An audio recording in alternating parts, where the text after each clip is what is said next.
for next play Evos. Let's go to game number 2. And on the map, we'll see 30 seconds in. Ruby on Chakno, the catch. And ito na, bottom lane. Ito na, Wolf, pinapahirapan ni Renjo si Ureshi. Clear win for the Glue. 100%. Glue yata yung pinakamalakas na lane bully ngayon. I honestly felt na next play Evos could have picked up the Phobius instead. Kasi, di ba nung nauso yung Ruby at yung Eve, ang auto-ban nun kapag gusto mong gamitin yun is the Phobius. Why? Because Phobius can cancel yung ultimate ng Eve gamit yung kanyang Astaros Eye. Second, puro dash kasi yung Ruby.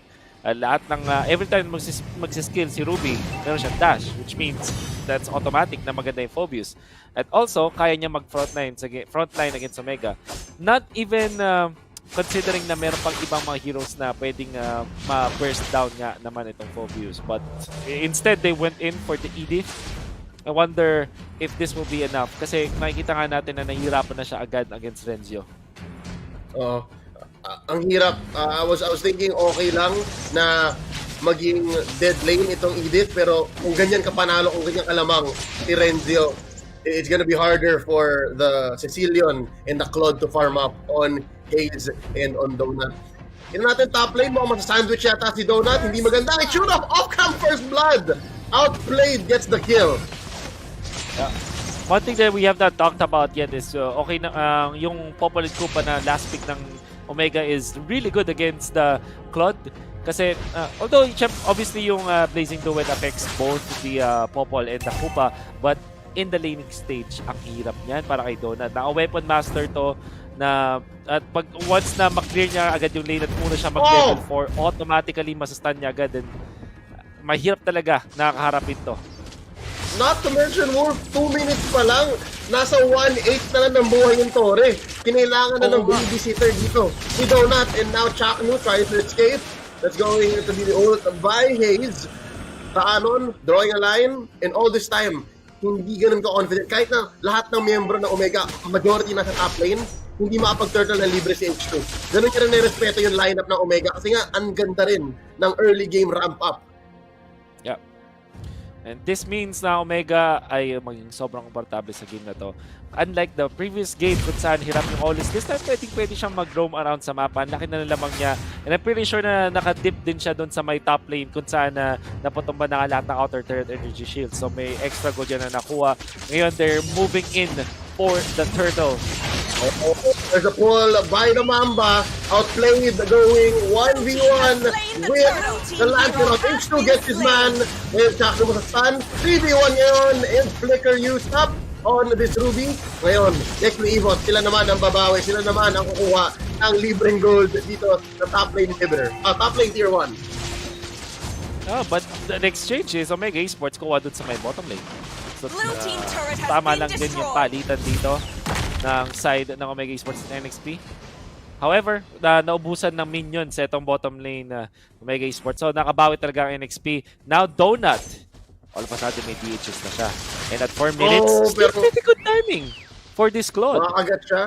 Yeah, and nabawi na nga eh. Even if that was the first blood, yung isang bisita na yun ng next play Evos sa top lane, nahabol nila, na-close na yung gap. Exactly. Parang 500 na lang. Yup.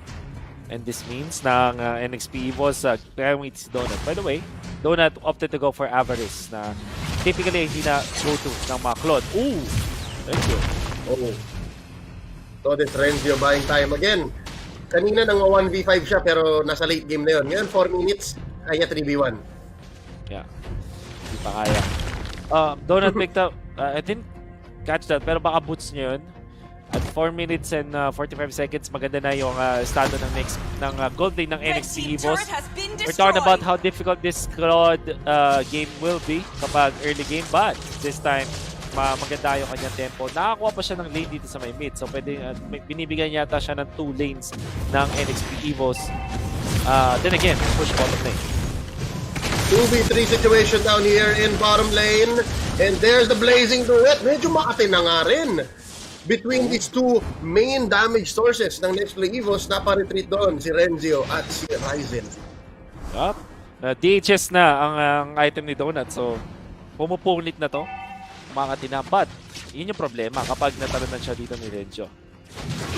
And as we saw, based on the new patch, ladies and gentlemen, sobrang dali nang mang-grab-grab. After the split, almost instantaneous yan based on the new mechanic. Pero may tatatalunan siya dito ni Cadenza. Ryzen punished hard. Mapapatay siya doon ng dalawa dito and there's no response. Another turtle's gonna go over to next play EVOS kasi kulang din ang klase ng retry.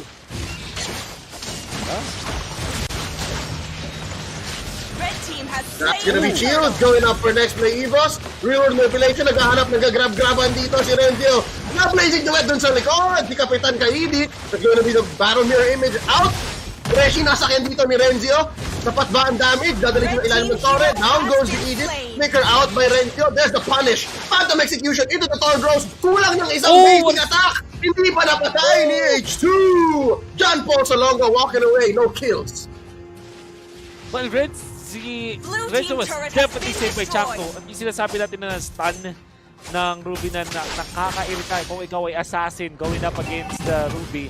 Yung pang-cancel, yung combo breaker na mechanic na yun. Habang kumuha si H2 ng orange buff, we'll see a little bit of the turtle fight that happened. You can see si Donut inultihan agad dito si Eve. And ito yung one of the reasons why we're saying na sagot yung Claude doon sa Eve because solely on that. Renzo able to get a kill onto the Edith, already showing na superior XP laner talaga ang Blue. Oh, real time! Round 2, how about it? Finally, Renzo goes down. Kinombo siya sa ilalim ng tier 1 in mid. Nakabawi ang next play EVOS doon. Where, by the way, nakakuha na sila ng gold lead. I think Outplayed has started joining fights more kaya hindi siya nakaka-farm masyado. Natatagalan siya mag-manage ng top lane. Ngayon dinala siya sa baba. And because of that, lamang na ang next play EVOS. Pero very small kasi mabawi na sila. Another potential kill onto Chakno. Mangilog survives. Backing out. Pero ito, tinetretin nila ang push sa mid. Ayaw umalis sa next play EVOS. It's all about that push it's all about the mid lane para sa pares sa teams na to. Not giving up. One thing pala na masasabi ko dito about sa Popol and Kupa, it's good sa last pick para sa Omega Esports, but we forgot about the fact na masaya si H2 na merong Popol and Kupa sa side ng Omega Esports. Yung extra dashes, extra puncture during team fights. That one extra can mean the world para sa isang Lancelot in the latter portions of the game or when the team fight does happen. This time, ang Lord ang pag-aagawan ng dalawang teams. And H2 already up with a Blade of Despair. Gagamitin nila to. Look at the positioning of Chakno as well as Outplayed. Pwede lang combo. Yun na nga, may lockdown sila! Pinilit ang blazing duet. Nabuhay pa si Outplayed doon pero si Donut not in any shape to fight.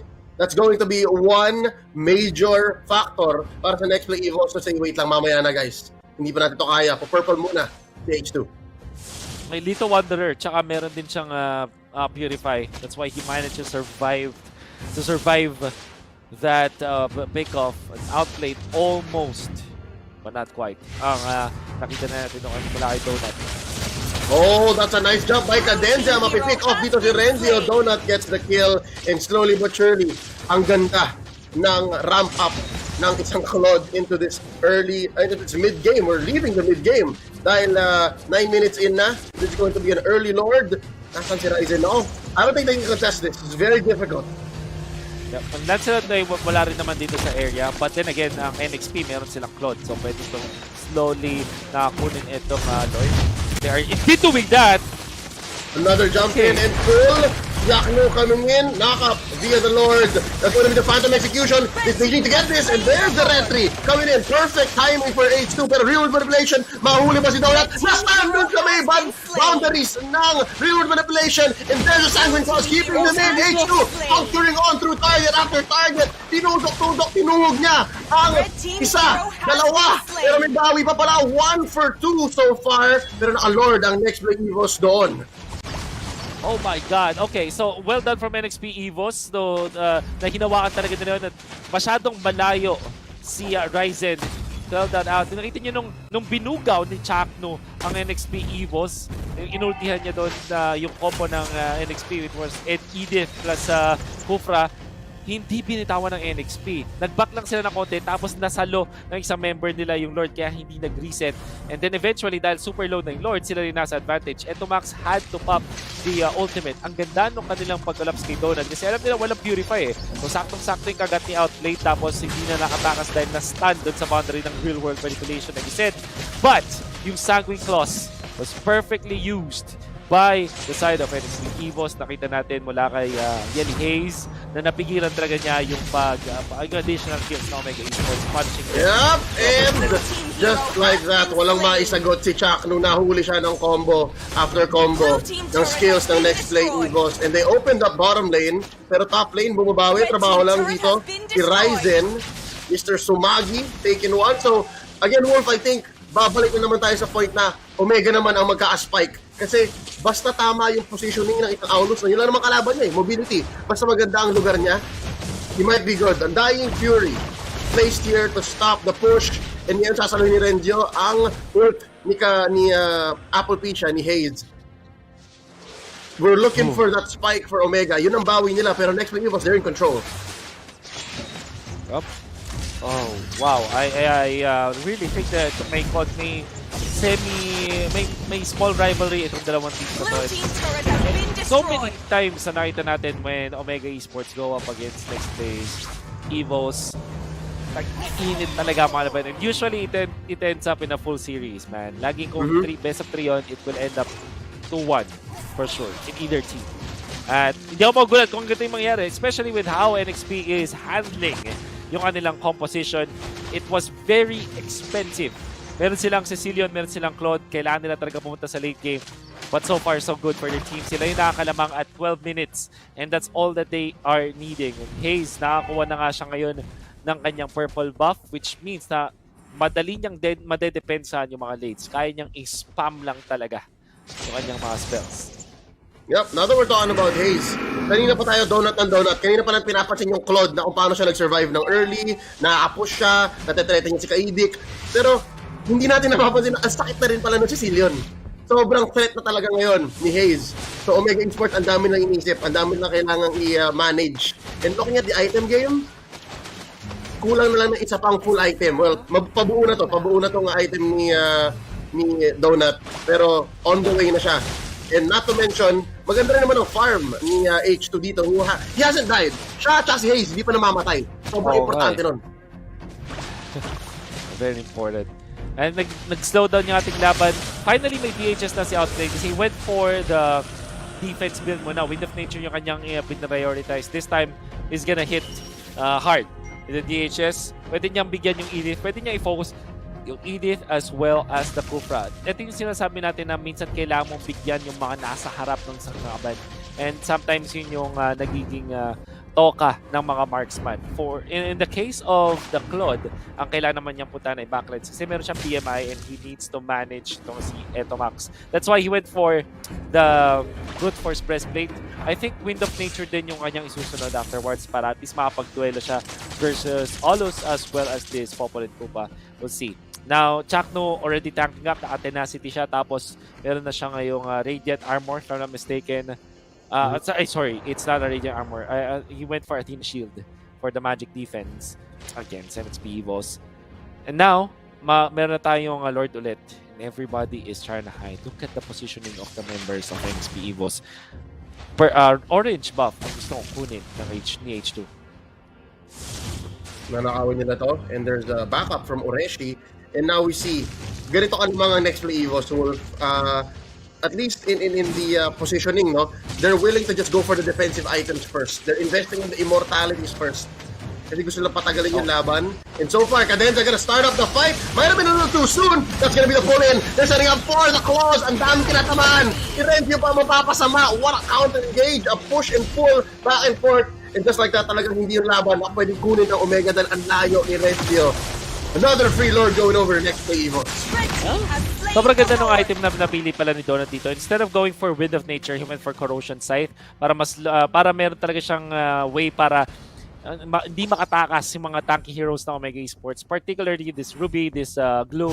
And also kapag eventually na ipag-duel siya kay Ryzen, mas lalamang siya sa laban at kaya niyang i-kite ng madali itong ating Olus. Then again, NXP, na-punish ulit nila. And guess what? The main problem still for Omega Esports is the Sanguine Clause. Nakita natin na nung ginaw ng Omega Esports yung si Cadenza, nung tumalon si Cadenza, na-try nilang i-punish, medyo nagsama-sama sila, nagkikit-kit sila with mention needing to go up close and personal. It meant na swak na swak yung Sanguine Clause. And syempre may damage output na yung NXP EVOS. Now they're on the lead. And definitely, nasa kanila na ang lamang ng momentum, pati na rin ng ekonomiya ng laban na to.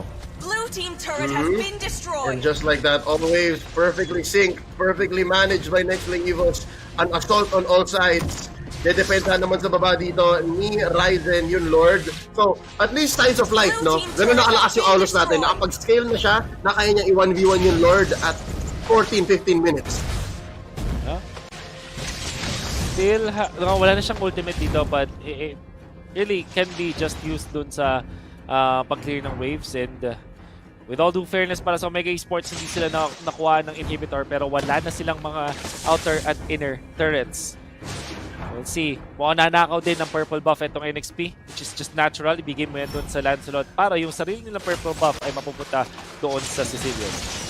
And this might be a fight that they're willing to force. There's the Mamba with the pole. Cadenza, mapapabagsak na dito. Another flat impact in Sanguine Cross combo. Blazing the way dito kay Donut. Forced to BMI back. Pero ngayon mababa yung buhay ng sinakyan ni Renzio.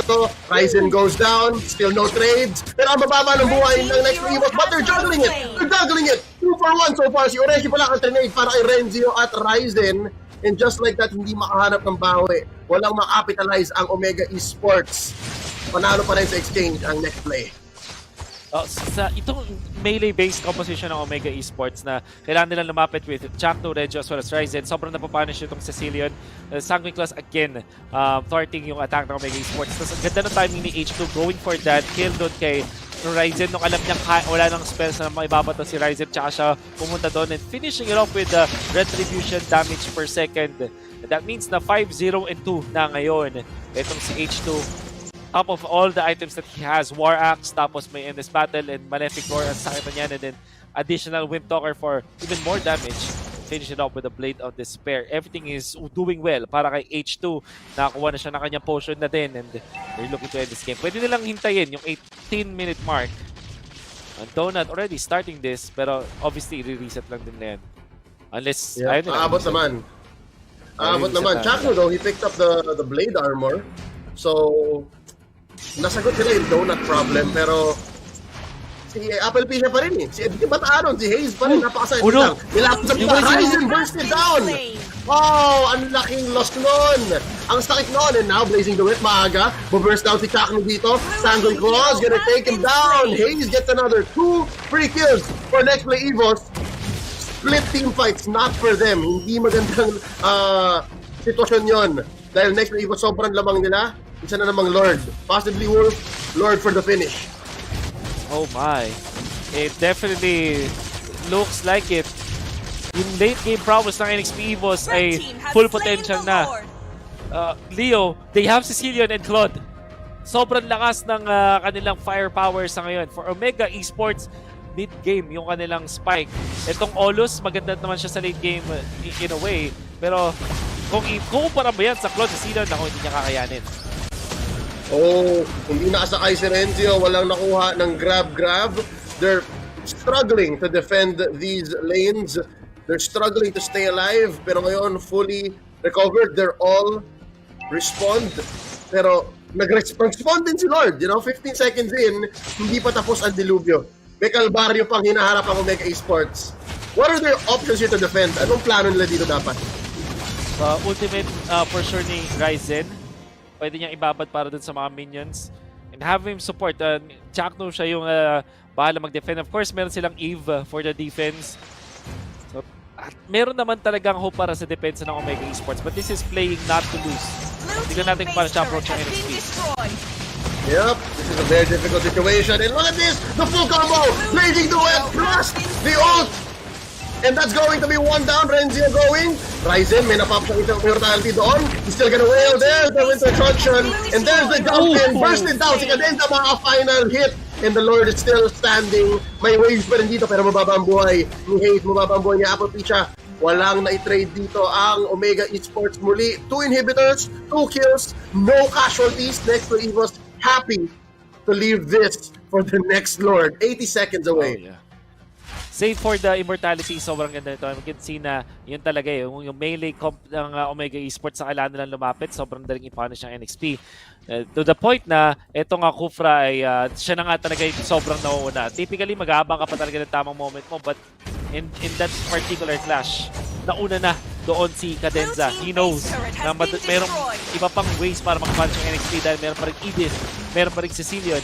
Nakakuha sila na push sa may bottom lane. Super duper happy with the result of this. At in 50 seconds, the next Lord will come anyways. That's all they can do. All they need to do right now is to close it out. Yeah. Time is on EXPE Evo side. Omega Esports, ito na yun eh. Like, most likely, ito na yung final form nila. Approach na lang ang kaya nila i-tweak. EXPE Evos, peak performance na to. So, at 21 minutes, if anything, lumalakas pa si Hayes dahil sa stacks na nakukuha niya. So, Omega's waiting for a miracle. Omega's looking for that small mistake. Kasi, di ba, back-to-back, ni pick-off wala eh. Hirap na hirap ang Omega humanap. Exactly. At this point, uy! Oh, Nakasabi lang na! Excuse me! Disgusters first it! What? Na-pick off si H2! Man! To be fair, nabasa ng Omega yon. Kanina pa nandun si H2. Kanina niya pa ginagawa yung approach na yon. And that's gonna be a jump out to Chaknu. Mabubuhay ba siya? Answer yes. He still has an immortality. And that's going to be blazing duet already. Real Revelation. Cancelled. Stop. Oh, outplay. Patatalanan. Mahold yan. Tyrant's Rage into an revenge. And that's going to be the immortality. Bursted down by Hayes. 1 for 1 so far. Mahirap. That was a very, very key member of Omega that they took down. But Oreshi gets his ultimate pop. Undying Fury. Keeping them down. That's the slows. That's the flip. Oreshi knocking him off. But Omega gets him 1. Kaidik going for the 2 for 1 trade. So far, Omega Esports still alive. Ito yung pinakauna lang win in a long time. Pero wait lang, hindi pa tapos. Ang next play, there's immortality. Back onto the Mamba. Chaknu. Joshua Mangilo gonna go down here. That's the blazing duet. Cross the knockup. And that's going to be 3 down. May naka-respond na ulit. Wait lang. Boy pa, Omega Esports just managing the waves. Nako, ang ganda ng timing yung next play, Wolf. They're all gonna be back in time for this final Lord. Possibly final Lord. Ang apat. Yeah, super duper good. Tapos walang immortality si Chaknu if ever. Sobrang bilis nilang ulit ito. We can see na ang nangyari, nagkaroon ulit ng pendulum eh. Parang itong pendulum wherein kapag nakakuha ng isang pick of isang team, tapos nag-overextend sila, mapupunta ng sobrang rubber band pala. Hindi pala pendulum, rubber band siya dun sa opposing end kasi magre-respawn na yung unang na pick off. And that's exactly what happened in this game. Naubusan ng firepower ang Omega Esports and now NXP. They have got the advantage. Game-ending Lord for sure. Tingnan natin kung kaya pa nilang depensahan. 3 lanes ang magtutulak. At may kasama pang extra buffs. Just like an orange buff. Around this Lord area. And walang immortalities. Apart from Ryzen ang side ng Omega. Wait lang. This is like that movie 300. They're trying to defend this one lane. Nagharap sila ng magandang depensa. Cadenza, umikot-ikot, nag-stretching. Wala muna siyang Tyrant's Rage. And there you go. Renzio getting hit with the back claws. Puncture on through with the Torn Road. There's the knock-up. Delikado si Chaknu. Blazing duet. Papasok. Makakapatay sila ng isa. And that's it, ladies and gentlemen. It's all she wrote. Next to Evos. Even the score, 1-1. Wolf, sabi nga natin, kapag NXP laban sa Omega, talagang makakita tayo ng game number 3. Yeah, this is